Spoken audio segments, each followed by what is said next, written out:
The Carolina sun was a physical weight on John's shoulders, a familiar pressure he'd learned to endure in places far more hostile than this quiet military hospital.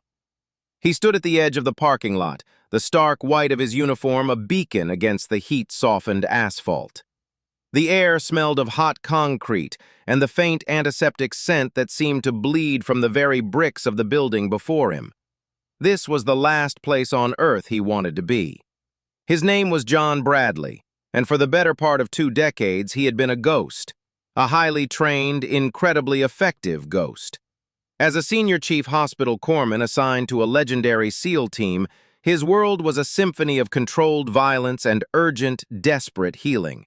He'd been the steady hand applying a tourniquet in a dusty compound, the whispered voice of calm in a firefight, the man who had to make the impossible choice of who to save first. He'd seen friends become memories in the blink of an eye, their lives painting the sand crimson. He carried them all with him, a silent procession of ghosts that marched through his dreams. But the war that had been fought inside him had finally, irrevocably won. It wasn't a single bullet or a shrapnel wound that had ended his career, but something far more insidious. A weariness so profound it felt like a physical illness, a rage that simmered just beneath the surface, ready to boil over at the slightest provocation. The sound of a car backfiring could send him diving for cover in his own living room. The laughter of his children could suddenly sound like screams. His wife, Sarah, had started looking at him not with love, but with a fearful concern that cut deeper than any blade. He was a danger to himself, and more terrifyingly, a danger to the very people he had sworn to protect.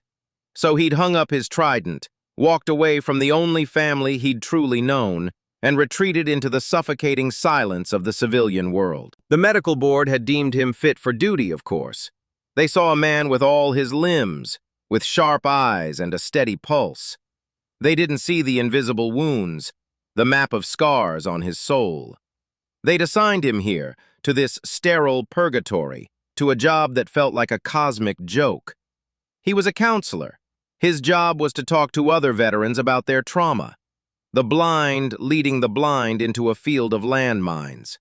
He was supposed to start today, his first official day.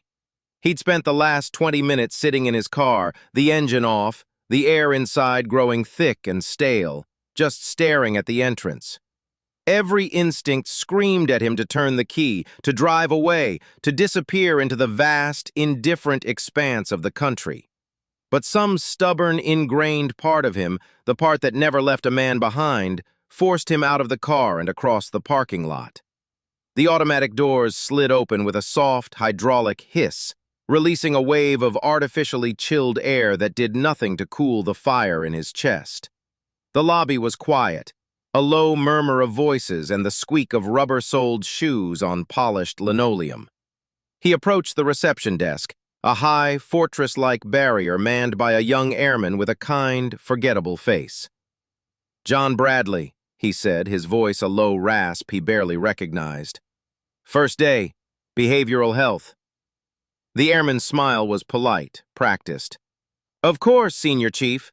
Welcome. Just have a seat and someone will be with you shortly to give you the orientation tour." He gestured to a cluster of uncomfortable-looking chairs in the waiting area. John didn't sit. He stood with his back to a wall, a habit as ingrained as breathing, his eyes automatically cataloging the room. Exits. 2. Personnel. Receptionist, a cleaning lady pushing a cart, an older man in a VA cap staring blankly at a muted television. Potential threats? None. He felt a familiar, grim amusement at his own absurdity. He was diagnosing the threat level of a hospital lobby. Time stretched, thick and viscous. He watched a young mother struggle with a toddler and a diaper bag. He watched an elderly couple hold hands, their silence a language of its own. He was an observer, separated from the rest of humanity by an invisible wall of experience. Then, a side door opened, and a woman in the crisp, light blue uniform of the United States Navy walked out. She was a lieutenant commander, her dark hair pulled back in a neat bun, her posture a testament to years of discipline. She had an open, intelligent face, the kind that probably put patients at ease. She was holding a tablet and scanning the room, her gaze landing on him. "Senior Chief Bradley?" she called out, her voice warm and professional. "I'm Commander Evans. I'll be showing you around today." He pushed off from the wall and walked towards her, his gait economical, silent. As he got closer, his eyes, trained to notice the smallest detail, fell to her uniform. He saw the silver oak leaf on her shoulder. He saw the ribbons above her left breast pocket, a colorful map of her service. And then his gaze dropped lower, to the left side of her chest, where her name tag was. And just above it, partially obscured by the flap of her pocket, was a pin. It was small, silver, and understated. But to John, it blazed like a signal fire in the darkness. It was a seal pin, the same Budweiser he'd earned over a decade of the most brutal training on Earth. The trident, the eagle, the flintlock pistol. It was the symbol of his brotherhood, and it was pinned to the uniform of a woman. He stopped walking. He just stopped, 2 feet from her, his mind screeching to a halt. In all his years of service, in all the combat zones and training facilities, he had never, not once, seen a woman wearing that pin. The teams were a boys' club, a bastion of hyper-masculinity forged in shared suffering. The very idea was an oxymoron to his deeply ingrained, old-school way of thinking. Women were the reason you fought, the faces you kept tucked in your breast pocket, the voices on the crackling SATCOM line that reminded you of home. They weren't the ones carrying the guns, kicking down doors, whispering commands in the dark. Commander Evans saw the look on his face. She'd seen it before. The sudden stop, the widening of the eyes, the almost imperceptible tightening of the jaw. It was a look she'd learned to interpret with grim accuracy. It was a mixture of shock, confusion, and sometimes a barely veiled disdain. It was the look of a man whose entire worldview had just been challenged by a piece of polished silver. The silence between them stretched, heavy and awkward. The ambient noise of the lobby seemed to fade away, replaced by the sudden pounding thud of John's own heart in his ears. 1,000 thoughts, none of them coherent, collided in his head. How? When? Why? It felt like a sacrilege. It felt like a lie. This wasn't a combat zone. This was a hospital lobby. What was she doing wearing that? The shock on his face was naked, raw, and utterly unguarded. The mask of stoic calm he'd worn for so long had simply fallen away, revealing the confusion and hurt of a man who felt like the last pillar of his identity had just been shaken. He felt a strange, illogical sense of betrayal. This was his tribe's symbol, his. How could she be a part of it? Commander Evans held his gaze. She didn't flinch, didn't look away, didn't offer a nervous explanation. She simply waited, her expression a calm, professional blank. She'd earned that pin. She'd bled for it, probably. She'd certainly suffered for it in ways he couldn't imagine. And she was not about to justify its presence on her chest to a man who looked at her like she was a stranger who had stolen a family heirloom. The moment seemed to last an eternity. John could feel the heat creeping up his neck, a flush of shame that replaced the initial shock. He was a senior chief. He was supposed to be composed, in control, a leader. And here he was, on his first day, gaping at a senior officer like a stunned recruit. The professional in him was horrified by his own behavior. The man was simply lost. He finally managed to force his gaze up from her chest to her face. Her eyes were a calm, steady blue. There was no anger in them, no defensiveness, just a patient, almost pitying understanding. That look was somehow worse than any reprimand. It was the look of someone who had seen this all before, who had faced this exact, silent judgment time and time again. Commander, he stammered, his voice a dry croak.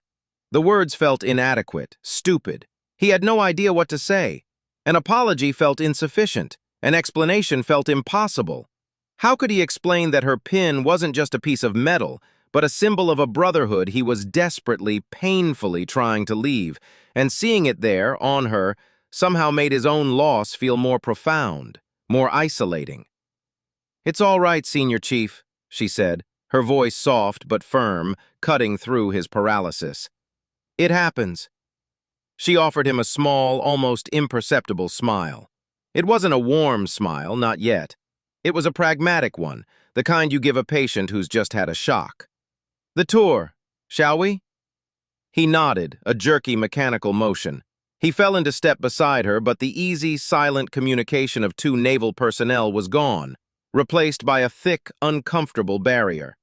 As they walked down the long, sterile hallway, her words washed over him in a meaningless blur. "This is the main inpatient wing. Group therapy sessions are held here. The occupational therapy department is down that hall." He heard the words, but they didn't register. His mind was still back in the lobby, frozen in that moment of stunned recognition. The image of that small silver pin was seared onto his retina. He was a man who prided himself on his control, his ability to compartmentalize, to shut out the noise and focus on the mission. But he couldn't compartmentalize this. This was personal. This was about everything he thought he knew. The tour ended in a small, bland office. A desk, 2 chairs, a computer, a window that looked out onto a brick wall. "This will be your primary workspace," Commander Evans said, gesturing inside. "Your patient schedule will be loaded onto the system. Dr. Miller is the head of the department. He'll be your supervisor. He likes to have a quick meet and greet with all new staff. He's in his office now. I can take you there." John just stood in the doorway, staring at the empty chair behind the desk. His chair. The chair he was supposed to sit in and listen to other people's pain. The chair where he was supposed to be a healer when he himself felt so irrevocably broken. "Senior Chief?" Commander Evans's voice was gentle, pulling him back. He turned to look at her. Up close, he could see the fine lines of exhaustion around her eyes, the same shadows he saw in his own mirror every morning. He saw the way she held herself, a controlled tension, a body that was always ready. It was the posture of a warrior, regardless of the uniform they wore. In that moment, the shock began to recede, replaced by a dull, aching curiosity. Who was she? What was her story? What price had she paid for that pin? He opened his mouth to ask, to somehow bridge the chasm his own prejudice had created. But the words wouldn't come. The wall was still there, built from years of ingrained belief and the fresh, raw wound of his own departure from the teams. He just shook his head, a silent dismissal of her offer. "Lead the way, Commander," he said, his voice flat. She gave a short nod and turned, leading him further down the hall. He followed, his eyes once again fixed on her back, on the small silver pin that had, in the span of a single minute, shattered his preconceptions and left him feeling more lost and wordless than ever. The ghosts he carried with him were silent, but the ghost of this moment, of his own shameful shock, was already taking its place among them. He had a lot to learn, and his first, most difficult lesson had just begun.